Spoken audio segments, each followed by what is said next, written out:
കട്ടപ്പന ഇരട്ടക്കൊലപാതകത്തിന്റെ ചുരുളഴിയുകയാണ്. വീട്ടിൽ മൃതദേഹം കുഴിച്ചിട്ടുവെന്ന പ്രതിയുടെ മൊഴിയുടെ അടിസ്ഥാനത്തിൽ നടത്തിയ പരിശോധനയിൽ മൃതദേഹാവശിഷ്ടം കണ്ടെത്തി.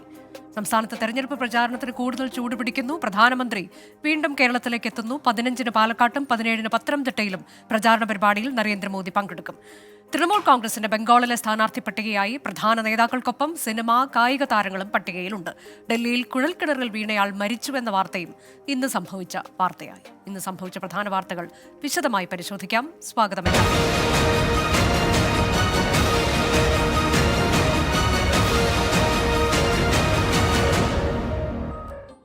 ആദ്യം നമ്മൾ പോകുന്നത് കട്ടപ്പനയിലെ ഇരട്ടക്കൊലപാതകത്തിന്റെ വാർത്തയിലേക്ക്. കാഞ്ചിയാറിലെ ഇരട്ടക്കൊലപാതകത്തിന്റെ ചുരുളഴിയുകയാണ്. വീടിന്റെ തറ കുഴിച്ചുള്ള പരിശോധനയിൽ വിജയന്റേതെന്ന് സംശയിക്കുന്ന മൃതദേഹാവശിഷ്ടം കണ്ടെത്തി. ഇരുത്തിയ നിലയിൽ കുഴിച്ചു മൂടിയ രീതിയിലാണ് മൃതദേഹം. ഇൻക്വസ്റ്റ് നടപടികൾ തുടങ്ങി. വസ്ത്രത്തിന്റെ അവശിഷ്ടങ്ങൾ കണ്ടെത്തി. നവജാത ശിശുവിന്റെ മൃതദേഹാവശിഷ്ടങ്ങൾ കണ്ടെത്താനുള്ള നടപടി ഇന്ന് തന്നെ സ്വീകരിക്കുമെന്ന് ഇടുക്കി SP TK വിഷ്ണു പ്രദീപ് പറഞ്ഞു. പ്രതി കാണിച്ചതനുസരിച്ച് ഒരു ബോഡി റിമൈൻസ് കിട്ടിയിട്ടുണ്ട്. ഇൻക്വസ്റ്റും പോസ്റ്റ്മോർട്ടം ഓൺഗോയിങ് ആണ്. അന്വേഷണത്തിൽ ആയതുകൊണ്ട് ഇപ്പോൾ കൂടുതൽ വെളിപ്പെടുത്താൻ പറ്റില്ല. കൂടുതൽ പിന്നെ പറയാം. വിജയൻ്റെ തലയ്ക്ക് ചുറ്റിക കൊണ്ട് അടിക്കുകയായിരുന്നു പ്രതി. അങ്ങനെയാണ് കുറ്റസമ്മതം. അത് പ്രകാരം കാണിച്ചു തന്ന ബോഡി കുഴിച്ചിട്ട സ്ഥലം കാണിച്ചു തന്നു. നമ്മളത് റിക്കവർ ചെയ്തിട്ടുണ്ട്. ആ ഒരു പൊസിഷനിലാണ് കിടന്നിട്ടുണ്ടായത്. രാവിലെ നടത്തിയ തെളിവെടുപ്പിനിടെ വിജയനെ കൊലപ്പെടുത്താൻ ഉപയോഗിച്ച ചുറ്റിക കണ്ടെത്തിയിരുന്നു. കഴിഞ്ഞ വർഷമാണ് വിജയനെ കൊലപ്പെടുത്തിയതെന്നാണ് മുഖ്യപ്രതി നിതീഷിന്റെ മൊഴി. രാഹുൽ വിജയൻ ഏറ്റവും പുതിയ വിവരങ്ങളുമായി. രാഹുൽ, വീട്ടിൽ മൃതദേഹം കുഴിച്ചിട്ടുവെന്ന പ്രതിയുടെ മൊഴിയുടെ അടിസ്ഥാനത്തിൽ നടത്തിയ പരിശോധനയിലാണ് ഇപ്പോൾ ഒരു മൃതദേഹം കണ്ടെത്തിയിരിക്കുന്നത്. അതിന്റെ അവശിഷ്ടങ്ങളാണ് കണ്ടെത്തിയത്. ഇത് വിജയന്റേത് തന്നെ എന്നത് എപ്പോൾ സ്ഥിരീകരിക്കാൻ കഴിയും?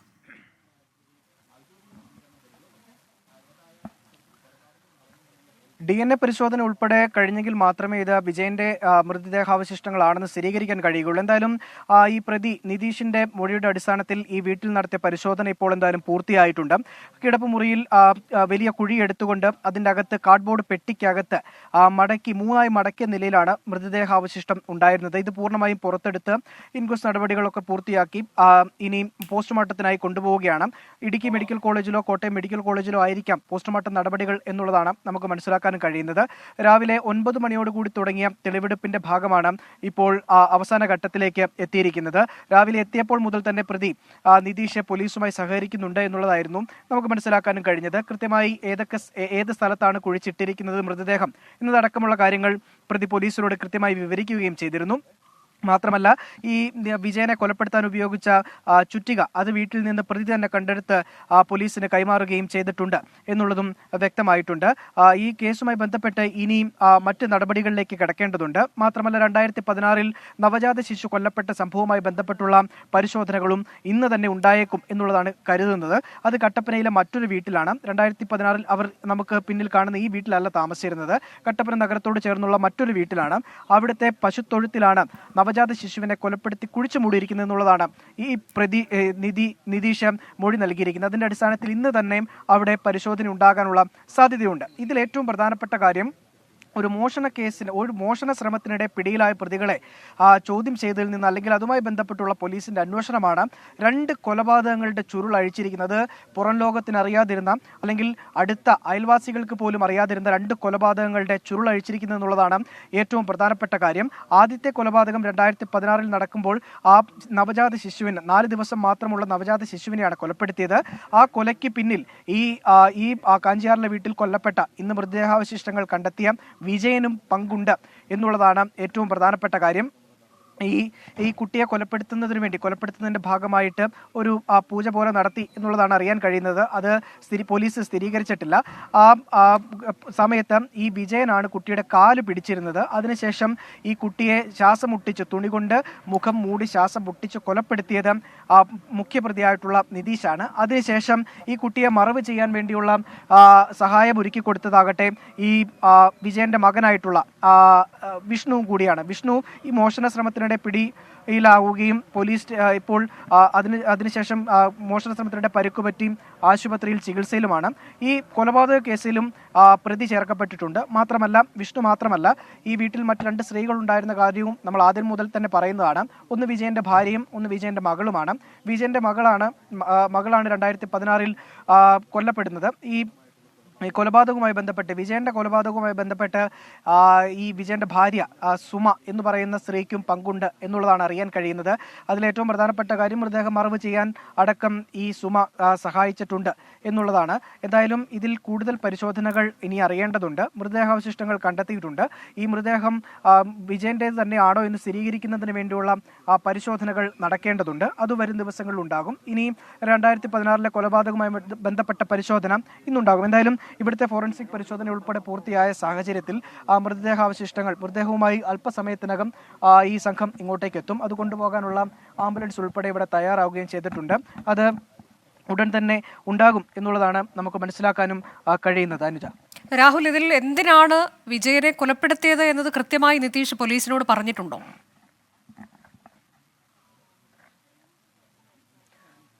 2 കൊലപാതകങ്ങളുടെ കാരണങ്ങളും നിതീഷ് പോലീസിനോട് പറഞ്ഞിട്ടുണ്ട്. അതായത് ഈ വിജയന്റെ മകളും അതുപോലെ തന്നെ നിതീഷും തമ്മിൽ അടുപ്പത്തിലായിരുന്നു. അങ്ങനെ അവർക്കൊരു കുട്ടി ജനിക്കുന്നു. ഈ കുട്ടി ഉണ്ടായതിനു ശേഷം ആ കുട്ടി ഉണ്ടായ വിവരം പുറത്തറിഞ്ഞു കഴിഞ്ഞാൽ ഉണ്ടാകുന്ന നാണക്കേട് ഭയന്നാണ് കുട്ടിയെ കൊലപ്പെടുത്തിയത് എന്നുള്ളതാണ് ആദ്യത്തെ കൊലപാതകവുമായി ബന്ധപ്പെട്ടുള്ള വിശദീകരണം ഈ പ്രതിയുടെ ഭാഗത്തു നിന്നുണ്ടായത്. രണ്ടാമത്തേത് 2023 അത് ഈ വിജയന് ജോലി ചെയ്യാൻ പുറത്തു പോകാൻ പറ്റാത്തൊരു സാഹചര്യം, പ്രായത്തിന്റെ ബുദ്ധിമുട്ടുകൾ അനുഭവപ്പെട്ടു. അങ്ങനെ അതുമായി ബന്ധപ്പെട്ടുള്ള ചില തർക്കങ്ങൾ ഉണ്ടായിരുന്നു. അങ്ങനെ കഴിഞ്ഞൊരു 2023 ഓഗസ്റ്റ് മാസത്തിൽ ഒരു ദിവസം വീട്ടിലെത്തുകയും അതുമായി ബന്ധപ്പെട്ടുള്ള ഈ ജോലി ചെയ്യാൻ പോകാത്തതുമായി ബന്ധപ്പെട്ടുള്ള ചില തർക്കങ്ങൾ ഉണ്ടാവുകയും അതിനുശേഷം ഈ വീടിന്റെ ഹാളിൽ വെച്ച് ഈ വിജയനെ കോളറിൽ പിടിച്ചു വലിച്ച് നിലത്തിട്ടതിന് ശേഷം ചുറ്റിക കൊണ്ട് അടിച്ചു കൊലപ്പെടുത്തുകയുമായിരുന്നു എന്നുള്ളതാണ് പോലീസിനോട് പറഞ്ഞിരിക്കുന്നത്. ഈ 2 കൊലപാതകങ്ങളുടെ കാരണവും പോലീസ് പൂർണ്ണമായിട്ടും വിശ്വാസത്തിലെടുത്തിട്ടില്ല. മറ്റെന്തെങ്കിലും കാരണങ്ങൾ ഇതിന് പിന്നിലുണ്ടോ എന്നുള്ളത് വിശദമായി അന്വേഷിക്കുന്നുണ്ട്. ഈ നിതീഷ് ഈ കുടുംബവുമായി ചേരാൻ അല്ലെങ്കിൽ ഈ കുടുംബത്തോടൊപ്പം ചേരാനുണ്ടായ സാഹചര്യം എന്ന് പറയുന്നത് നിതീഷ് പൂജകൾ ചെയ്തു വന്നിരുന്ന ആളാണ്. പൂജാരി എന്ന് വേണമെങ്കിൽ പറയാവുന്ന ആളാണ്. അത് നേരായ രീതിയിലുള്ള പൂജകളല്ല. അപ്പോൾ അതിന്റെ ഭാഗമായിട്ട് ഇവരുടെ വീട്ടിൽ ചില പ്രശ്നങ്ങൾ ഉണ്ടാവുകയും അങ്ങനെ പൂജ ചെയ്ത് ആ പ്രശ്നങ്ങൾ ഒഴിവാക്കി കൊടുക്കാമെന്ന് പറഞ്ഞുകൊണ്ട് ഇവരുടെ വീട്ടിലേക്ക് എത്തുകയും ഇവരുടെ മകൾ ഉൾപ്പെടെ ആയിട്ടും ഇവർ ഈ നിതീഷ് സൗഹൃദത്തിലാവുകയും ചെയ്തതാണ്. അതാണ് 2 പേരുടെ കൊലപാതകത്തിലേക്ക് എത്തിച്ചത് എന്നുള്ളതാണ് ഏറ്റവും പ്രധാനപ്പെട്ട കാര്യം. ഇനിയിപ്പോൾ നവജാത ശിശുവിന്റെ മൃതദേഹാവശിഷ്ടം കണ്ടെത്താനുള്ള പരിശോധനയാണത് ഇന്ന് തന്നെ ഉണ്ടാകും എന്നാണ് പോലീസ് അറിയിച്ചിട്ടുള്ളത്. തിരികെ ഇന്ന് സംഭവിച്ചതിലേക്ക് ഇനി നമ്മൾ പോകുന്നത് തെരഞ്ഞെടുപ്പ് വാർത്തകളിലേക്ക്.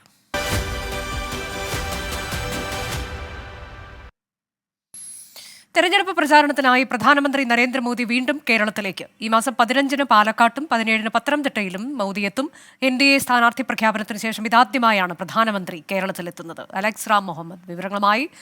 അലക്സ്, നിലവിൽ പാലക്കാടും പത്തനംതിട്ടയുമാണ് മോദി എത്തുമെന്ന് അറിയിച്ചിട്ടുള്ള ഇടങ്ങൾ. അതിൽ പാലക്കാടൊക്കെ BJPയുടെ A ക്ലാസ് മണ്ഡലമായി പരിഗണിക്കപ്പെടുന്ന സ്ഥലമാണ്. ഇക്കുറി വോട്ട് വർധനയുണ്ടാകുമെന്ന് കൂടി അവർ പ്രതീക്ഷിക്കുന്നുണ്ട് പല മണ്ഡലങ്ങളിലും. ഏത് തരത്തിലേക്കാണ് പ്രധാനമന്ത്രിയുടെ വരവിനെ BJP കാണുന്നത്? അനുജ, തീർച്ചയായും അതായത് പാർട്ടിയുടെ A+ കാറ്റഗറി മണ്ഡലങ്ങളിൽ എല്ലാം നരേന്ദ്രമോദി എത്തുന്നു എന്നുള്ളതാണ് ഏറ്റവും പ്രധാനപ്പെട്ട കാര്യം. പ്രധാനമന്ത്രിയെ തന്നെ രംഗത്തിറക്കി പാർട്ടിക്ക് എത്രത്തോളം വോട്ട് ശതമാനം ഉയർത്താൻ പറ്റുമോ അത് ഉയർത്തുക, ഒപ്പം കേരളത്തിൽ BJP അക്കൗണ്ട് തുറക്കുക. ഇതാണ് പാർട്ടി ദേശീയ നേതൃത്വം ഉന്നയിക്കുന്നത്. വളരെ നേരത്തെ തന്നെ ഇതിൻ്റെ പ്രവർത്തനങ്ങൾ പാർട്ടി ദേശീയ നേതൃത്വം ആരംഭിച്ചതാണ്. സംസ്ഥാനത്ത് തന്നെ വിവിധ മണ്ഡലങ്ങളിൽ കേന്ദ്രമന്ത്രിമാർക്കടക്കം ചുമതല കൊടുത്തുകൊണ്ടായിരുന്നു അവർ ഈ തെരഞ്ഞെടുപ്പിന് മുന്നോടിയായുള്ള പ്രവർത്തനങ്ങൾ ഏകോപിപ്പിച്ചതെന്നുള്ളതാണ് ഏറ്റവും പ്രധാനപ്പെട്ട കാര്യം. അതിനുശേഷം അവർ കൃത്യമായി തന്നെ ഓരോ മണ്ഡലത്തിലെയും വിലയിരുത്തിയതിന് ശേഷമാണ് സ്ഥാനാർത്ഥി പ്രഖ്യാപനം ഉണ്ടാകുന്നത്. ഈ വർഷം തന്നെ 3 തവണ ഇതിനോടകം പ്രധാനമന്ത്രി നരേന്ദ്രമോദി കേരളത്തിലേക്ക് എത്തിക്കഴിഞ്ഞു. തൃശ്ശൂരിൽ അദ്ദേഹം വന്നു, എറണാകുളത്ത് വന്നു, തിരുവനന്തപുരത്ത് വന്നു. ഇതാ അടുത്തിന് പാലക്കാടും പത്തനംതിട്ടയിലേക്കും വരാൻ പോകുന്നു. ഈ മണ്ഡലങ്ങളെല്ലാം തന്നെ BJPയുടെ A+ കാറ്റഗറി മണ്ഡലങ്ങളാണ്. പാലക്കാട് ജില്ലയിൽ മാർച്ച് മാസം 15-ാം തീയതി പ്രധാനമന്ത്രി നരേന്ദ്രമോദിയുടെ റോഡ് ഷോ സ്ഥാനാർത്ഥി C കൃഷ്ണകുമാറിനായി ഉണ്ടാകും എന്നുള്ളതാണ് ഏറ്റവും പ്രധാനപ്പെട്ട കാര്യം. അതിനുശേഷം തൊട്ടടുത്ത ദിവസം 15-ാം തീയതി അദ്ദേഹം ക്ഷമിക്കണം, 15-ന് അദ്ദേഹം പാലക്കാട് വരുന്നു, 16-ന് അദ്ദേഹം തമിഴ്നാട്ടിൽ പ്രചരണത്തിന് പോകുന്നു, 17-ന് വീണ്ടും കേരളത്തിലേക്ക് എത്തുന്നു. പത്തനംതിട്ട മണ്ഡലത്തിൽ അദ്ദേഹം പ്രചരണത്തിനെത്തും എന്നുള്ളതാണ് ഏറ്റവും പ്രധാനപ്പെട്ട കാര്യം. പത്തനംതിട്ട BJP സംബന്ധിച്ച് കഴിഞ്ഞ തവണ കെ സുരേന്ദ്രൻ മത്സരിക്കവേ പത്തനംതിട്ടയിലുണ്ടായിരുന്ന വോട്ട് ശതമാനം 3 ലക്ഷത്തോളം ഉയർത്തിയ നേതാവാണ് കെ സുരേന്ദ്രൻ. പത്തനംതിട്ടയിൽ ഇപ്പോൾ BJPക്ക് വലിയ പ്രതീക്ഷയുണ്ട്. പത്തനംതിട്ടയിൽ ജയിച്ചു കയറാം എന്നൊരു പ്രതീക്ഷ BJP വെക്കുന്നുണ്ട്. അതുമാത്രമല്ല, ഒരുപക്ഷെ പ്രധാനമന്ത്രി ശബരിമല കൂടി സന്ദർശിക്കാനുള്ള സാധ്യതയുണ്ട്. അദ്ദേഹത്തിൻ്റെ ഓഫീസ് അത് അന്തിമമാക്കിയിട്ടില്ല എന്നുള്ളതാണ് ഈ ഘട്ടത്തിൽ അറിയാൻ കഴിയുന്ന വിവരം. അടുത്ത ദിവസങ്ങളിൽ അത് സംബന്ധിച്ച തീരുമാനം അന്തിമമാകും. എന്താണെങ്കിലും മോദിയെ രംഗത്തിറക്കുന്നു. കൂടുതൽ ദേശീയ നേതാക്കൾ കേരളത്തിലേക്ക് എത്തുന്നു. കേരളത്തിൽ അക്കൗണ്ട് തുറക്കുമെന്ന് BJP പ്രതീക്ഷിക്കുന്നു. വലിയ രീതിയിലുള്ള പ്രചരണത്തിനാണ് അവർ കോപ്പ് കൂട്ടുന്നത്. അതിലേക്കാണ് കടക്കുന്നത് BJP. അനുജ, തെരഞ്ഞെടുപ്പ് പ്രചാരണത്തിനായി നരേന്ദ്രമോദി വീണ്ടും കേരളത്തിലേക്ക് എത്തുന്നു. പാലക്കാട്ടും പത്തനംതിട്ടയിലും 15-നും 17-നും നരേന്ദ്രമോദിയുടെ റോഡ് ഷോ ഉണ്ടാകും എന്നതാണ് ഏറ്റവും പുതിയ വിവരം. ലോക്സഭാ തെരഞ്ഞെടുപ്പ് പ്രഖ്യാപനത്തിന് ദിവസങ്ങൾ മാത്രം ശേഷിക്കെ സംസ്ഥാനത്ത് പ്രചാരണം സജീവമാക്കിയിരിക്കുന്നു മുന്നണികൾ.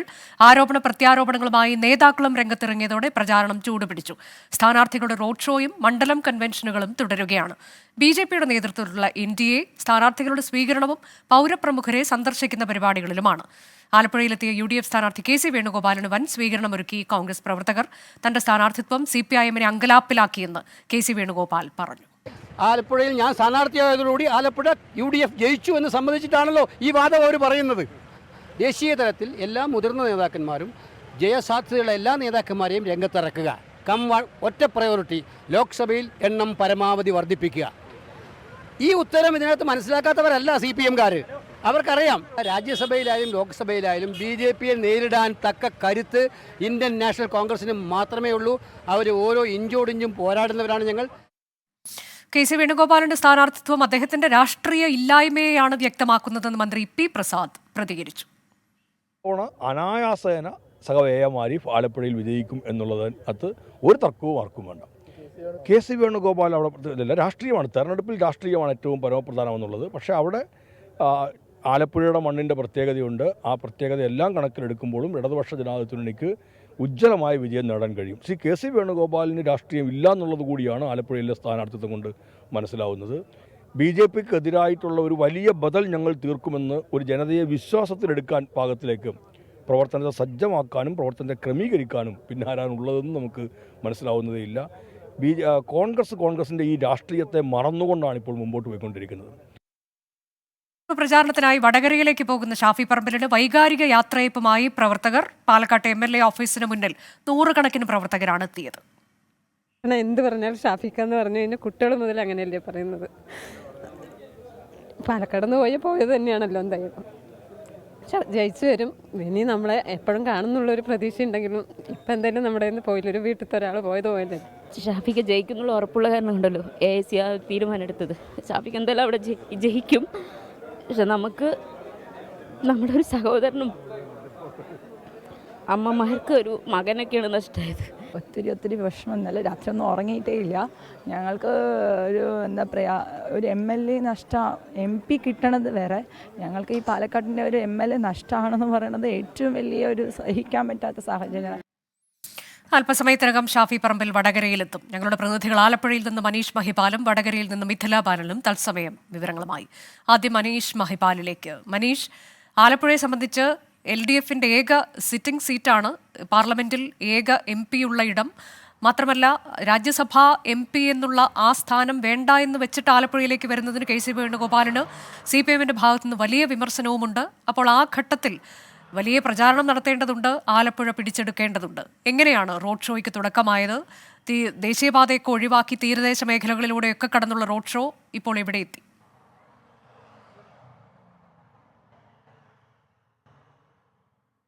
അനുജ, റോഡ് ഷോ ഇപ്പോൾ ആലപ്പുഴ നഗരത്തിൽ മാത്രമാണ് എത്തി നിൽക്കുന്നത്. 4 മണി കഴിഞ്ഞ സാഹചര്യത്തിൽ ഇനി 7:30 കരുനാഗപ്പള്ളിയിൽ എത്തുമെന്ന് പറഞ്ഞാലും അത് രാത്രി ഏറെ ആകുമെന്ന് ആണ് കരുതുന്നത്. ഏറ്റവും പ്രധാനപ്പെട്ട കാര്യം 66 കേന്ദ്രങ്ങളിലടക്കം തീരദേശ മേഖല, കായൽ അത്തരത്തിലുള്ള മേഖല, കായലിനോട് അടുത്തിരിക്കുന്ന മേഖല, അങ്ങനെയുള്ള സ്ഥലങ്ങളിലൂടെയാണ് റോഡ് ഷോ കടന്നു പോകുന്നത്.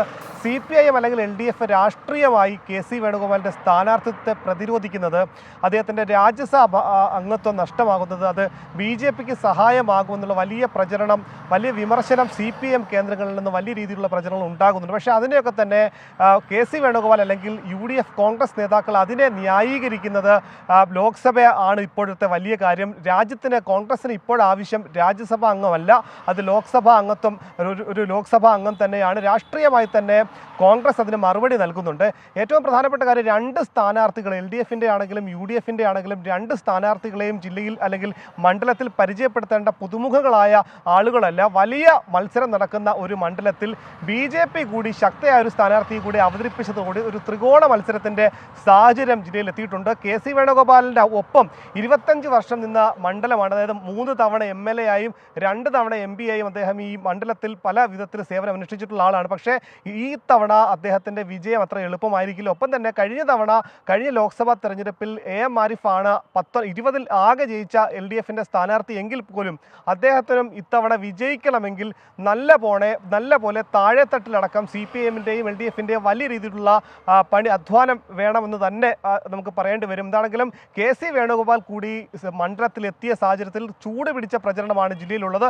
അതിൽ ഉപരി മറ്റൊരു കാര്യം, KC വേണുഗോപാലിന് മറ്റ് തിരക്കുകളൊക്കെ തന്നെ ഉള്ളത്. സംഘടനാകാര്യ തെരഞ്ഞെടുപ്പിൻ്റെ തിരക്കും ഒപ്പം തന്നെ മറ്റു കാര്യങ്ങൾ രാജ്യത്തെ അടക്കമുള്ള തെരഞ്ഞെടുപ്പിൻ്റെ തിരക്കുകൾ ഉള്ളതുകൊണ്ട് തന്നെ ആലപ്പുഴ ലോക്സഭാ മണ്ഡലത്തിൽ അദ്ദേഹം 15 ദിവസങ്ങൾ മാത്രമേ പ്രചരണം നടത്തുകയുള്ളൂ. അത് നേരത്തെ തന്നെ അത്തരത്തിലുള്ള ചാർട്ട് തയ്യാറാക്കി എവിടെയൊക്കെ പോകണം, ആരെയൊക്കെ കാണാം, ഏതൊക്കെ മേഖലയിൽ എത്ര സമയം വിനിയോഗിക്കണം എന്നുള്ള കാര്യം ഇന്ന് അതിനുള്ള തീരുമാനമുണ്ടാകും. നാളെ രാവിലെ അദ്ദേഹം വയനാട്ടിലേക്ക് പോകും. അങ്ങനെ ആകെ ഇന്നത്തെ ദിവസം കഴിഞ്ഞാൽ 14 ദിവസം മാത്രം. അതിൽ ഒരു കാര്യം കൂടി, ഇപ്പോൾ ഈ പ്രചാരണവുമായി ബന്ധപ്പെട്ട് പത്മജ വേണുഗോപാൽ BJPയിലേക്ക് പോയതിൽ വലിയ ആരോപണം ലോക്നാഥ് ബെഹ്റയ്ക്കെതിരെ തുടക്കം മുതൽ ഉയർന്നു കേൾക്കുന്നതാണ്. അതിൽ തെളിവുകളുമായി വരാനുള്ള വെല്ലുവിളി ഇന്നലെ പത്മജ വേണുഗോപാൽ ഉന്നയിക്കുന്നത് നമ്മൾ കണ്ടു, ഉയർത്തുന്നത് നമ്മൾ കണ്ടു. ലോക്നാഥ് ബെഹ്റയാകട്ടെ ഈ ആരോപണം പൂർണ്ണമായി തള്ളുന്നു. എന്നാൽ വീണ്ടും ഇന്നിപ്പോൾ പ്രതിപക്ഷ നേതാവ് ഉൾപ്പെടെയുള്ളവർ ഈ ആരോപണം ശരിയാണ് എന്ന് പറയുകയും അത് ആവർത്തിക്കുകയും ചെയ്യുന്ന കാഴ്ചയിലെ കാണുന്നത്. അങ്ങനെ ആ തരത്തിലേക്ക് കൂടി ആ വിവാദം ചൂടുപിടിക്കുകയല്ലേ പ്രചാരണ രംഗത്ത്? മനീഷ്,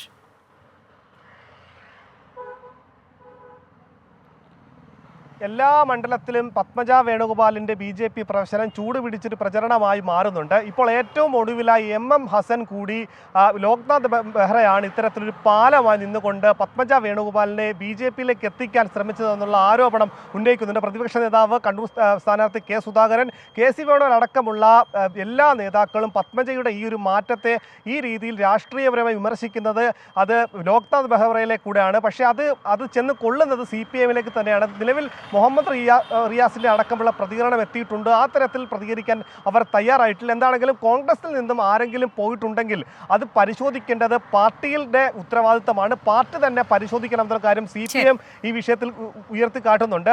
പത്മജ വേണുഗോപാൽ BJPയിലേക്ക് പോയതിന്റെ ക്ഷീണം ഒരു തരത്തിൽ CPIഎമ്മിലേക്ക് കൂടെ എത്തിക്കുന്നതാണ്. ലോക്നാഥ് ബെഹ്റയിലേക്ക് കൂടി ആരോപണം എത്തിക്കുന്നതിനുള്ള UDFിന്റെയും കോൺഗ്രസ് നേതാക്കളുടെയും ശ്രമം.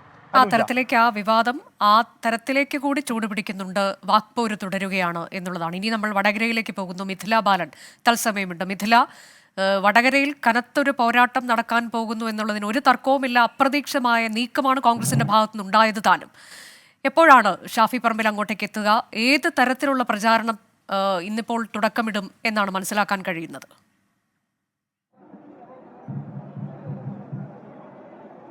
അനുജ ചോദിച്ചതുപോലെ തന്നെ സംസ്ഥാനത്ത് ഏറ്റവും ശക്തമായ ഒരു മത്സരം നടക്കുന്ന മണ്ഡലമാണ് വടകര. അറിയാം, നമുക്ക് അപ്രതീക്ഷിതമായി സ്ഥാനാർത്ഥിയെ മാറ്റി. ഇപ്പോൾ ഷാഫിക്ക് നമുക്കിപ്പോൾ ദൃശ്യങ്ങൾ കാണാം. അല്പസമയത്തിനകം ഷാഫി ഇങ്ങോട്ടെത്തും. ഷാഫിക്ക് സ്വീകരണം നൽകാനായി ഇവിടെ യൂത്ത് കോൺഗ്രസ് പ്രവർത്തകരും KSU പ്രവർത്തകരും എല്ലാം നമുക്ക് ഇവരോട് തന്നെ ചോദിക്കാം, എങ്ങനെയാണ് തീർച്ചയായും അത് ഗംഭീരമായ സ്വീകരണമാണ്. ഷാഫി ഇബ്രാഹിം നല്ല ഭൂരിപക്ഷത്തോട് വിജയിക്കും. ഇവിടെ ജയിക്കും. 1 ലക്ഷം വോട്ടിന് ജയിക്കും.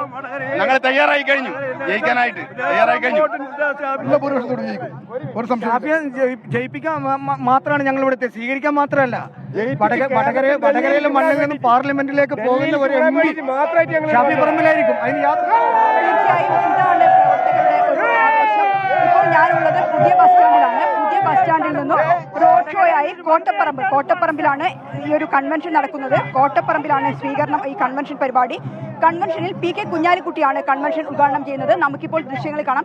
അന്ന് മുരളീധരൻ ഇവിടെ മത്സരിക്കാൻ എത്തിയപ്പോൾ വടകര റെയിൽവേ സ്റ്റേഷനിൽ എത്തരത്തിലുള്ള ഒരു സ്വീകരണമാണോ കോൺഗ്രസ് പ്രവർത്തകർ ഒരുക്കിയിട്ടുള്ളത്? സമാനമായ രീതിയിൽ കൂടുതൽ KSU പ്രവർത്തകരും യൂത്ത് കോൺഗ്രസ് പ്രവർത്തകരും എല്ലാം തന്നെ UDFന്റെ പ്രവർത്തകരും എല്ലാം തന്നെ ഈ വടകര പുതിയ ബസ് സ്റ്റാൻഡിലേക്ക് എത്തിയിട്ടുണ്ട്.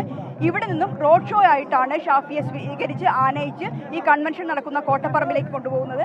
ബാൻഡ് മേളങ്ങളുണ്ട്.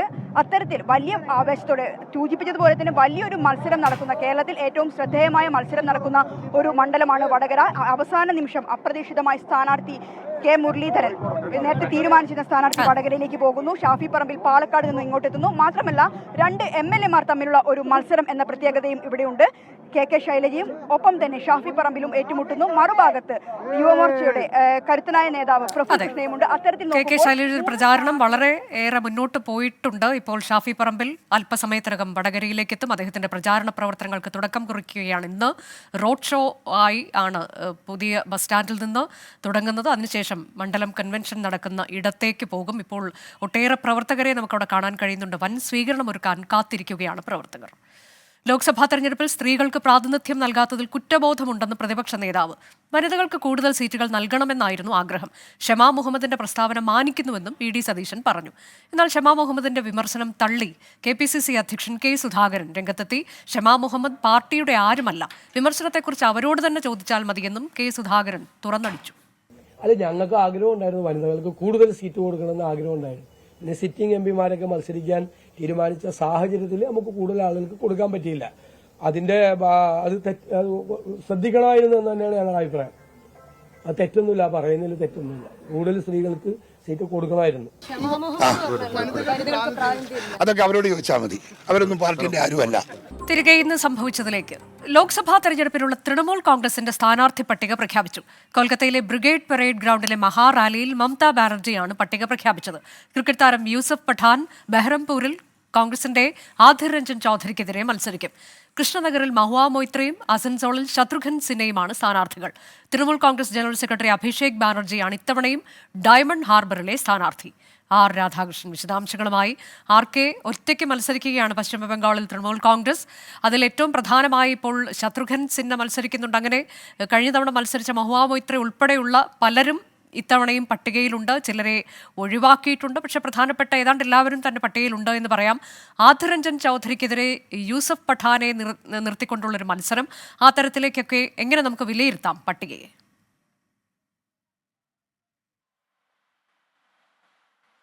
അനുജ, ഈ വങ്കനാട്ടിലെ തെരഞ്ഞെടുപ്പ് ഏറെ ശ്രദ്ധേയമാകാനായിട്ടിരുന്നത് അവിടെ തൃണമൂൽ കോൺഗ്രസും ബദ്ധവൈരികളായിട്ടുള്ള ഇന്ത്യ മുന്നണിയിലെ മറ്റു ഘടകകക്ഷികളും തമ്മിൽ ചേരും എന്ന ഒരു നിരീക്ഷണമായിരുന്നു ഉണ്ടായിരുന്നത്. വലിയ വിമർശനങ്ങൾ ഇരു പാർട്ടികളും തമ്മിൽ, പ്രത്യേകിച്ച് ഇരു വിഭാഗങ്ങളും തമ്മിൽ, കോൺഗ്രസും CPM-ഉം ഉൾപ്പെടുന്ന ഇടത് നിരയും ഒപ്പം മമതാ ബാനർജിയുടെ തൃണമൂൽ കോൺഗ്രസും തമ്മിൽ ഉണ്ടായിരുന്നെങ്കിലും അവസാന ഘട്ടത്തിൽ BJP എതിർക്കുക എന്ന ലക്ഷ്യത്തിന്റെ അടിസ്ഥാനത്തിൽ ഒരുമിക്കും എന്നാണ് കരുതിയത്. എങ്കിൽ അതിൽ നിന്ന് വ്യത്യസ്തമായിട്ട് 42 സീറ്റുകളിലും സ്ഥാനാർത്ഥികളെ പ്രഖ്യാപിച്ചുകൊണ്ട് BJP-യെ പശ്ചിമ ബംഗാളിൽ തളയ്ക്കാൻ തങ്ങൾ ഒറ്റയ്ക്ക് മതി എന്ന നിലപാട് മമതാ ബാനർജി പ്രഖ്യാപിച്ചിരിക്കുകയാണ്. മമതാ ബാനർജി ഇന്ന് നടത്തിയ പ്രസ്താവനകൾ രാഷ്ട്രീയമായിട്ട് ഏറെ ശ്രദ്ധേയവും കൂടിയാണ്. അവർ പറയുന്നത്, രാജ്യത്ത് മതേതരത്വം നിലനിർത്തണമെങ്കിൽ, BJP-യെ തടയണമെങ്കിൽ അതിന് തൃണമൂൽ കോൺഗ്രസിന് പോലെയുള്ള പാർട്ടികൾ കരുത്താർജിക്കണം എന്നുള്ളതാണ്. മമതാ ബാനർജി വ്യക്തമായിട്ടുള്ള രാഷ്ട്രീയ സന്ദേശം നൽകിക്കൊണ്ട് ഈ തെരഞ്ഞെടുപ്പിന് മത്സരിക്കാൻ ലക്ഷ്യമിടുന്നു എന്നതാണ് ഇതിൽ നിന്ന് നമുക്കറിയാനായി സാധിക്കുന്നത്. നേരത്തെ അനുജ സൂചിപ്പിച്ചതുപോലെ മഹുവ മൊയ്ത്രയുടെ സ്ഥാനാർത്ഥിത്വം ഇത്തവണ ഏറെ ശ്രദ്ധേയമായിട്ടുള്ള ഒന്നായിരിക്കും. ഒപ്പം അഭിഷേക് ബാനർജി, ശത്രുഘ്ൻ സിൻഹ, യൂസഫ് പഠാൻ ആദിർ രഞ്ജൻ ചൗധരിയാണ് നേരിടാനായിട്ട് പോകുന്നത്. കോൺഗ്രസിന്റെ ലോക്സഭാ കക്ഷി നേതാവാണ്. ഒപ്പം പശ്ചിമ ബംഗാളിലെ കോൺഗ്രസിന്റെ സംസ്ഥാന അധ്യക്ഷനാണ് ആദിർ രഞ്ജൻ ചൗധരി. മമതാ ബാനർജിയുടെ ഏറ്റവും ശക്തനായിട്ടുള്ള കോൺഗ്രസിലെ എതിരാളി എന്ന് ആദിർ രഞ്ജൻ ചൗധരിയെ പറയാം. അതുകൊണ്ട് ആദിർ രഞ്ജൻ ചൗധരിയെ ഇത്തവണ ഏത് വിധത്തിലും പരാജയപ്പെടുത്തുക എന്നത് തൃണമൂൽ കോൺഗ്രസിന്റെ ലക്ഷ്യമാണ്. അതിനു വേണ്ടിയിട്ടാണ് പഠാനെ നിയമിച്ച് ഇരിക്കുന്നത്. കീർത്തി ആസാദ് ബർദ്വാനിൽ നിന്ന് മത്സരിക്കുന്നുണ്ട്. ഡാർജിലിംഗിൽ നിന്ന് ഗോപാൽ ലാമ മത്സരിക്കുന്നുണ്ട്. ബരക്പൂരിൽ നിന്ന് പർദ ഭൗമിക് മത്സരിക്കുന്നുണ്ട്. ഡുംഡുമിൽ നിന്ന് സൗഗത റോയ് മത്സരിക്കുന്നുണ്ട്. ബസീർ ഹട്ടിൽ നിന്ന് ഹാജി നൂറുൽ ഇസ്ലാം മത്സരിക്കുന്നുണ്ട്. അങ്ങനെ വിപുലമായിട്ടുള്ള ഒരു നിര തൃണമൂൽ കോൺഗ്രസിനെ പ്രതിനിധീകരിച്ചുകൊണ്ട് തെരഞ്ഞെടുപ്പ് രംഗത്ത് പ്രഖ്യാപിക്കപ്പെട്ടതോടുകൂടി പശ്ചിമ ബംഗാളിലെ തെരഞ്ഞെടുപ്പ് രംഗം സജീവമായിരിക്കുകയാണ്. തൃണമൂൽ കോൺഗ്രസ് ഇപ്പോൾ BJP നടത്തുന്ന എല്ലാ എതിർ പ്രചരണങ്ങളെയും തള്ളിക്കൊണ്ട് ഇന്ന് ബ്രിഗേഡ് മൈതാനിയിൽ നടന്ന ബ്രിഗേഡ് പരേഡ് ഗ്രൗണ്ടിൽ നടന്ന റാലിയിൽ വളരെ ശക്തമായിട്ടുള്ള രാഷ്ട്രീയ നിലപാട് പ്രഖ്യാപനം നടത്തിയിരിക്കുന്നു. അങ്ങനെ പശ്ചിമ ബംഗാളിലെ തെരഞ്ഞെടുപ്പ് പ്രചരണ രംഗം ഏറെ ചൂടുപിടിക്കുന്ന ഒരു കാഴ്ചയാണ്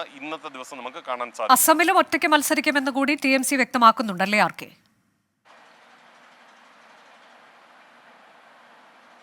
തീർച്ചയായിട്ടുമാണ് അനുജ. അസം അടക്കമുള്ള ഇടങ്ങളിലും തൃണമൂൽ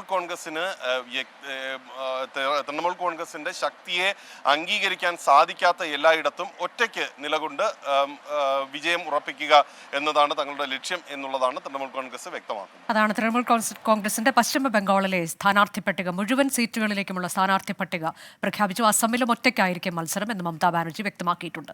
ഇനി ഇന്നലെ രാത്രി ഉണ്ടായ വളരെ പ്രധാനപ്പെട്ട ഒരു വാർത്തയുടെ ഇന്ന് സംഭവിച്ചത് എന്ത് എന്നതിലേക്കാണ്. തെരഞ്ഞെടുപ്പ് അടുത്തിരിക്കെ കമ്മീഷന്റെ അപ്രതീക്ഷിത രാജി.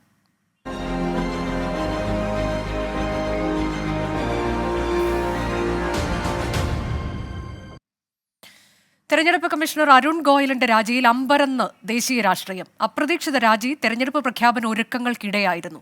മുഖ്യ തെരഞ്ഞെടുപ്പ് കമ്മീഷണറുമായുള്ള അഭിപ്രായ ഭിന്നതയെ തുടർന്നാണ് രാജി എന്നാണ് വിവരം. വിഷയത്തിൽ രൂക്ഷ വിമർശനവുമായി പ്രതിപക്ഷ പാർട്ടികൾ രംഗത്തെത്തി. BJP ടിക്കറ്റിൽ മത്സരിക്കാനാണോ രാജിയെന്ന് കോൺഗ്രസ് വക്താവ് ജയറാം രമേശ് ചോദിച്ചു. പുതിയ അംഗങ്ങളെ തീരുമാനിക്കാനുള്ള സമിതി യോഗം അടുത്തയാഴ്ച ചേരും.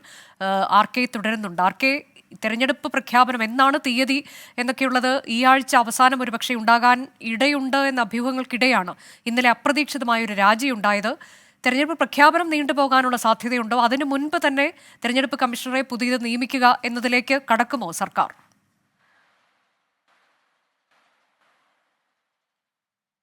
അനുജ, ഈ തെരഞ്ഞെടുപ്പ് കമ്മീഷണർമാരുടെ എണ്ണം ഈ തെരഞ്ഞെടുപ്പ് പ്രഖ്യാപനത്തിന് നിലവിലുള്ള സാഹചര്യത്തിൽ ബാധകമല്ല എന്ന വ്യവസ്ഥ ഉണ്ട്. അതുകൊണ്ട് തന്നെ തെരഞ്ഞെടുപ്പ് പ്രഖ്യാപന നടപടികളുമായിട്ട് മുന്നോട്ട് പോകുന്നു എന്നുള്ളതാണ് ഇപ്പോൾ നമുക്കറിയാൻ സാധിക്കുന്നത്. അടുത്ത ശനിയാഴ്ചയ്ക്ക് മുമ്പ് തെരഞ്ഞെടുപ്പ് പ്രഖ്യാപനം ഉണ്ടാകും. കഴിഞ്ഞ തവണ പ്രഖ്യാപനം ഉണ്ടായത് മാർച്ച് 10-നാണ്. ഇന്ന് മാർച്ച് 10-ആണ്.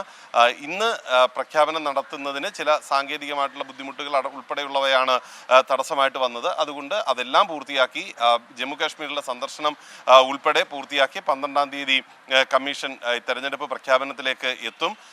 ശനിയാഴ്ചയ്ക്ക് മുമ്പ് അത് മിക്കവാറും വെള്ളിയാഴ്ചയോടുകൂടി പ്രഖ്യാപനം ഉണ്ടാകും എന്നുള്ളതാണ്. അതിനു വേണ്ടിയിട്ടുള്ള വാർത്താ സമ്മേളനത്തിനായിട്ടുള്ള തയ്യാറെടുപ്പുകളൊക്കെയാണ് തെരഞ്ഞെടുപ്പ് കമ്മീഷൻ ഉദ്യോഗസ്ഥർ നടത്തിക്കൊണ്ടിരിക്കുന്നത്. ഏതായാലും ഈ വിഷയവുമായി ബന്ധപ്പെട്ട് കേന്ദ്ര സർക്കാരിന്റെ ഭാഗത്തു നിന്ന് വളരെ ശക്തമായിട്ടുള്ള നടപടികൾ ഉണ്ടാകുന്നുണ്ട്. 2 പേരെ തെരഞ്ഞെടുപ്പ് കമ്മീഷനിൽ ഒഴിവ് വന്നിരിക്കുന്ന സാഹചര്യത്തിൽ ആ ഒഴിവുകൾ നികത്താൻ വേണ്ടിയിട്ടുള്ള സമിതി യോഗം വിളിക്കുന്നത് ഉൾപ്പെടെയുള്ള നടപടികളിലേക്കാണ് കടന്നിരിക്കുന്നത്. ആ സമിതിയുടെ യോഗം ഈ ആഴ്ച തന്നെ ഉണ്ടാകും എന്നാണ് ലഭ്യമാകുന്ന വിവരം. സുപ്രീം കോടതിയുടെ എതിർ പരാമർശത്തിനെ തുടർന്ന് വലിയ രീതിയിൽ വിമർശനം നേരിട്ടിട്ടുള്ള കമ്മീഷണറാണ് അരുൺ ഗോയൽ. അദ്ദേഹത്തിന് മുഖ്യ തെരഞ്ഞെടുപ്പ് കമ്മീഷണറുമായിട്ട് ഉണ്ടായ ആശയ ഭിന്നത മൂലമാണ് അദ്ദേഹം രാജിവെച്ചിരിക്കുന്നത് എന്നാണ് ഇപ്പോൾ അറിയാനായി സാധിക്കുന്നത്. ഏതായാലും മറ്റ് പ്രതിപക്ഷ പാർട്ടികൾ രൂക്ഷമായിട്ടുള്ള വിമർശനവുമായിട്ടാണ് ഈ സാഹചര്യത്തിൽ രംഗത്തെത്തുന്നത്. കോൺഗ്രസിന്റെ ഭാഗത്തു നിന്നുള്ള വിമർശനം ഏറെ ശ്രദ്ധേയമാണ്. കോൺഗ്രസ് പറയുന്നത് തെരഞ്ഞെടുപ്പിൽ മത്സരിക്കാനാണോ ഈ രാജി എന്ന് പോലും ചോദിച്ച് വിമർശിക്കുന്ന ഒരു നിലയാണ് കോൺഗ്രസിന് ഉള്ളത്. എന്നാൽ തെരഞ്ഞെടുപ്പ് കമ്മീഷൻ ഔദ്യോഗികമായിട്ട് ഈ രാജിയോട് പ്രതികരിച്ചിട്ടില്ല. അനുജ, തിരികെ ഇന്ന് സംഭവിച്ചതിലേക്ക്. വന്യമൃഗാക്രമണം ചെറുക്കാൻ സഹകരിച്ച് പ്രവർത്തിക്കാൻ കേരളവും കർണാടകയും തമ്മിൽ ധാരണ. വന്യമൃഗ സംഘർഷണ മേഖല അടയാളപ്പെടുത്തുന്നതുൾപ്പെടെയുള്ള ചാർട്ടറുകളിൽ ഇരു സംസ്ഥാനങ്ങളും ഒപ്പിട്ടു. വന്യജീവി ആക്രമണം ചെറുക്കുന്നതുമായി ബന്ധപ്പെട്ട് ബന്ദിപ്പൂരിൽ ചേർന്ന അന്തർസംസ്ഥാന യോഗത്തിലാണ് ധാരണ. വനാതിർത്തികളിൽ റെയിൽ ഫെൻസിംഗിന് കേന്ദ്ര സഹായം ലഭിക്കുന്നില്ലെന്ന് കർണാടക വനമന്ത്രി ഈശ്വര ഖാൻഡ്രെ കുറ്റപ്പെടുത്തി. വന്യജീവി സംരക്ഷണ നിയമത്തിൽ കാലോചിത മാറ്റം വേണമെന്ന് മന്ത്രി AK ശശീന്ദ്രൻ ആവശ്യപ്പെട്ടു. സുർജിത്ത് അയ്യപ്പത്ത് വിശദാംശങ്ങളുമായി.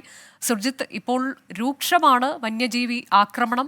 ഇന്നുകൂടി പലയിടങ്ങളിൽ കേരളത്തിൽ അതിൻ്റെ വാർത്തകളൊക്കെ നമ്മൾ കണ്ടതുമാണ്. ആ ഘട്ടത്തിൽ ഈ ഒരു ചാർട്ടറിൽ ഒപ്പിട്ടു എന്ന് പറയുന്നത് എത്രത്തോളം പ്രധാനപ്പെട്ടതാണ്? എന്തൊക്കെ നിർദ്ദേശങ്ങളുണ്ട്? അടിയന്തര പ്രാധാന്യത്തോടെ അത് നടപ്പാക്കുക എന്ന തരത്തിലേക്ക് പോകുന്ന ഏതൊക്കെ തീരുമാനങ്ങളുണ്ട്?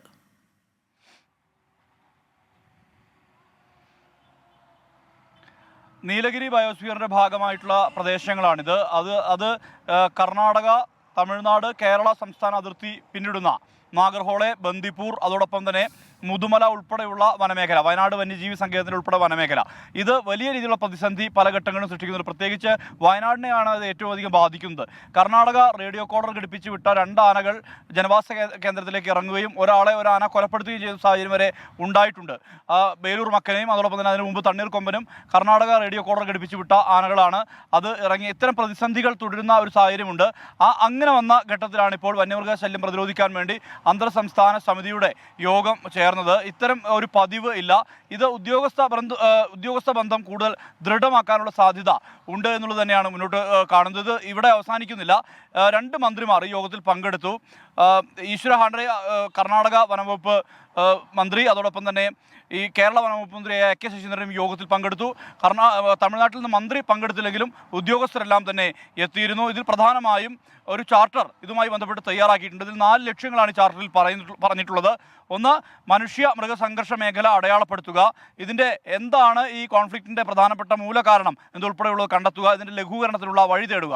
ഇത്തരം കാര്യമാണ് ഒന്നാമത്തെ നടപടി. അതോടൊപ്പം തന്നെ പ്രശ്നങ്ങളിൽ കാലതാമസം ഒഴിവാക്കുക, അതിവേഗത്തിൽ ഇടപെടൽ സാധ്യമാക്കുക, വിഭവ സഹകരണം, അതോടൊപ്പം തന്നെ വിവരം കൈമാറൽ വേഗത്തിലാക്കൽ, വിദഗ്ധരുടെ സേവനം തമ്മിലുള്ള സഹകരണം, വിദഗ്ധരുടെ സേവനം ലഭ്യമാക്കാനുള്ള അന്തർ സംസ്ഥാന സഹകരണം വേണം എന്നുള്ള അഭിപ്രായം ഉയർന്നിട്ടുണ്ട്. അത് അംഗീകരിക്കപ്പെട്ടിട്ടുണ്ട്. ഒപ്പം തന്നെ വിഭവശേഷി വികസനത്തിൻ്റെ ഭാഗമായ ഇടപെടൽ, അടിസ്ഥാന സൗകര്യ വികസനം, കാര്യക്ഷമത വർദ്ധിപ്പിക്കൽ തുടങ്ങിയ 4 ലക്ഷ്യങ്ങൾ മുൻനിർത്തിക്കൊണ്ടുള്ള നടപടിക്രമങ്ങളാണ് ഉണ്ടാവുക. ഈ കർണാടകയിലെ അടക്കം വനാതിർത്തികളിലെ റെയിൽവേ ഫെൻസിങ്ങിന് കേന്ദ്ര സഹായം ലഭിക്കുന്നില്ല എന്നുൾപ്പെടെയുള്ള ആക്ഷേപങ്ങൾ കർണാടക വനം മന്ത്രി ഈശ്വര ഖാണ്ഡ്രെ ഉന്നയിക്കുന്ന സാഹചര്യം ഉണ്ടായിട്ടുണ്ട്. ഒപ്പം തന്നെ കേരളം പ്രധാനമായും ആവശ്യപ്പെട്ടത് 72 വന്യജീവി സംരക്ഷണ നിയമവുമായി ബന്ധപ്പെട്ട് അതിൽ കാലോചിതമായ മാറ്റം വേണമെന്നുള്ളതാണ് കേരളം ആവശ്യപ്പെട്ടത്. അത് സംസ്ഥാന നിയമസഭ പ്രമേയം വഴി പാസ്സാക്കിയതാണ്. അതിൽ കൃത്യമായ രീതിയിൽ ഇടപെടാൻ PCCF-നും ഉൾപ്പെടെ കൃത്യമായ രീതിയിലുള്ള ഇടപെടാനുള്ള അതിന് വേണ്ട കാര്യങ്ങൾ ചെയ്യണം എന്നുള്ള തരത്തിൽ അതുതന്നെയാണ് ഏറ്റവും പ്രധാനപ്പെട്ട കാര്യം. അങ്ങനെ വന്യജീവി സംരക്ഷണ നിയമത്തിൽ കാലോചിത മാറ്റം വേണമെന്ന ആവശ്യം കേരളത്തിൽ നിന്ന് മന്ത്രി എ കെ ശശീന്ദ്രൻ ആവശ്യപ്പെടുമ്പോൾ കർണാടകം കേന്ദ്രത്തിന് വിമർശനം ഉന്നയിക്കുന്നുണ്ട്. റെയിൽ ഫെൻസിങ്ങിനുള്ള ഫണ്ട് അനുവദിക്കുന്നില്ല എന്നതടക്കമുള്ള വിമർശനങ്ങൾ. ഇത് തുടർ പ്രക്രിയയാണ്. യോഗം തുടരും. നോഡൽ ഓഫീസർമാരെ നിയമിക്കും എന്നതാണ് യോഗത്തിന്റെ ഇപ്പോഴത്തെ തീരുമാനം. ഇപ്പോൾ വരുന്നൊരു വാർത്ത. പാലക്കാട് പോലീസ് ഉദ്യോഗസ്ഥൻ പുഴയിൽ മുങ്ങി മരിച്ചു. കൊപ്പം പോലീസ് സ്റ്റേഷനിലെ SI സുബീഷ് മോനാണ് മരിച്ചത്. കുടുംബത്തോടൊപ്പം കുളിക്കുന്നതിനിടെ അപകടത്തിൽപ്പെടുകയായിരുന്നു. നിഖിൽ പ്രമേഷ് വിശദാംശങ്ങളുമായി. നിഖിൽ, വിവരങ്ങൾ. ഇന്ന് ഉച്ചയ്ക്ക് 2 മണിയോടെയാണ് ഈ സംഭവം. കൊപ്പം പോലീസ് SI ആയിട്ടുള്ള തൃശൂർ മാള സ്വദേശി സുബീഷ് മോനാണ് മരിച്ചത്.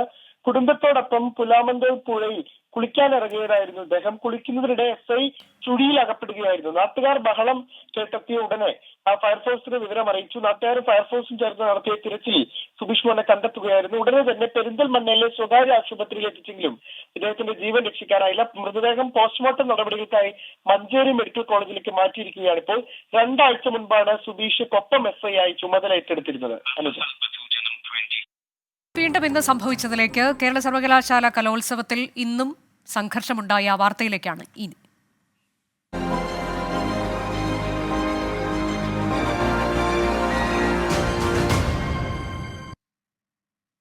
കേരള സർവകലാശാല യുവജനോത്സവത്തിനിടെ SFI പ്രവർത്തകർ കയ്യേറ്റം ചെയ്തുവെന്നാരോപിച്ച് KSU നടത്തിയ പ്രതിഷേധത്തിനിടെ അസാധാരണ സംഭവങ്ങൾ.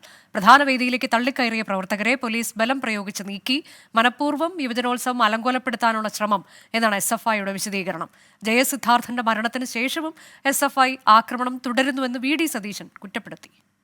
തിരുവനന്തപുരത്ത് കേരള സർവകലാശാല യുവജനോത്സവത്തോടനുബന്ധിച്ച് വ്യാപകമായി KSU പുതിയതായി വിജയിച്ച കോളേജ് യൂണിയൻ വിജയിച്ച സ്ഥലങ്ങളിലെ മുഴുവൻ KSU പ്രവർത്തകരെയും വ്യാപകമായി ക്രൂരമായി ആക്രമിക്കുകയാണ്. മുഖ്യമന്ത്രിയുടെ ആഹ്വാനപ്രകാരമാണ് ഈ SFI ക്രിമിനലുകൾ കഴിഞ്ഞ കുറേ നാളുകളായി അഴിഞ്ഞാടുന്നത്. സർവകലാശാല യുവജനോത്സവത്തിൽ പോലും കോളേജ് യൂണിയൻ ഭാരവാഹികൾക്ക് പോലും പങ്കെടുക്കാൻ പറ്റാത്ത സ്ഥിതിയിലേക്ക് കാര്യങ്ങൾ പോവുകയാണ്. ഈ ക്രിമിനലുകളെ നിയന്ത്രിക്കാൻ ഈ സംസ്ഥാനത്ത് ആരുമില്ലേ? അവരെ നിയന്ത്രിക്കാൻ പോലീസും അതുപോലെ പാർട്ടി CPM-ഉം തയ്യാറായില്ലെങ്കിൽ ഞങ്ങളുടെ കുട്ടികളുടെ സംരക്ഷണം ഞങ്ങൾ ഏറ്റെടുക്കും എന്ന് പറയാൻ ഞാൻ ഈ അവസരം ഉപയോഗിക്കാം. അതിനിടെ SFIക്കെതിരെ CPI രംഗത്തെത്തി. കേരള യൂണിവേഴ്സിറ്റി കലോത്സവത്തിനിടെ SFI നാമധാരികൾ നടത്തുന്നത് സംഘടനയ്ക്ക് നിരക്കാത്തത് ആണെന്നും സംസ്ഥാന സെക്രട്ടറി ബിനോയ് വിശ്വം കുറ്റപ്പെടുത്തി. SFI നാമധാരികൾ മഹത്തായ ലക്ഷ്യങ്ങളുള്ള, മഹത്തായ ആദർശങ്ങൾ മുറുകെ പിടിക്കേണ്ട, മഹത്തായ ക്രിയേറ്റിവിറ്റിയുടെ കൂടെ നിൽക്കേണ്ട ഒരു സംഘടനയുടെ ഭാഗത്ത് നിന്നുകൊണ്ട് ചെയ്യുന്ന ഇത്ര എല്ലാ പ്രവൃത്തികളും SFI പാരമ്പര്യങ്ങൾക്ക്, SFI രാഷ്ട്രീയത്തിന്, അതിന് ഹിസ്റ്ററിക്ക് പോലും നിരക്കാത്ത ഒന്നാണെന്ന് SFIയെ സ്നേഹിക്കുന്ന എല്ലാവരെ പോലെ ഞങ്ങളും കാണുന്നു.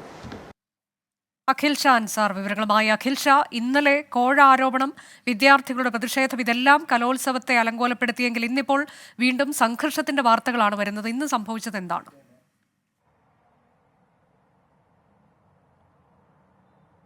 അനുജ, ഈ പേര് വിവാദത്തിനും അതുപോലെ തന്നെ ഈ കോഴ ആരോപണത്തിന് പിന്നാലെയാണ് ഇന്ന് ഒരു സംഘർഷം കൂടി ഈ കേരള സർവകലാശാല യുവജനോത്സവവുമായി ബന്ധപ്പെട്ട് അതിൻ്റെ പ്രധാന വേദിയിൽ ഉണ്ടായത്. അതുകൊണ്ട് തന്നെ ഈ കലോത്സവത്തിൻ്റെ നിറമാകെ കെട്ടുപോകുന്ന ഒരു അവസ്ഥയിലാണ് ഇപ്പോൾ നിലവിൽ ഈ യുവജനോത്സവം നടക്കുന്നത്. രാവിലെ മുതൽ വലിയ സംഘർഷമാണ് ഇതുമായി ബന്ധപ്പെട്ട് KSU നടത്തിയ പ്രതിഷേധത്തെ തുടർന്ന് ഉണ്ടായത്. രാവിലെ 10 മണിയോടുകൂടിയാണ് ഈ KSU പ്രവർത്തകർ പ്രധാന വേദിയായ സെനറ്റ് ഹാളിലേക്ക് പ്രവേശിക്കുകയും ഈ KSU പ്രവർത്തകരെ ഉൾപ്പെടെ, പ്രത്യേകിച്ച് ഇവർ യൂണിയൻ പിടിച്ചടക്കിയ കോളേജുകളിലെ KSU പ്രവർത്തകർ ഉൾപ്പെടെ വ്യാപകമായി SFI പ്രവർത്തകർ ഈ യുവജനോത്സവം തുടങ്ങിയത് മുതൽ മർദ്ദിക്കുന്നു എന്നുള്ള വലിയ ആരോപണമാണ് KSU ഉന്നയിക്കുന്നത്. അതിൻ്റെ ഭാഗമായിട്ടാണ് ഒരു വലിയ പ്രതിഷേധവും KSU സംഘടിപ്പിച്ചത്.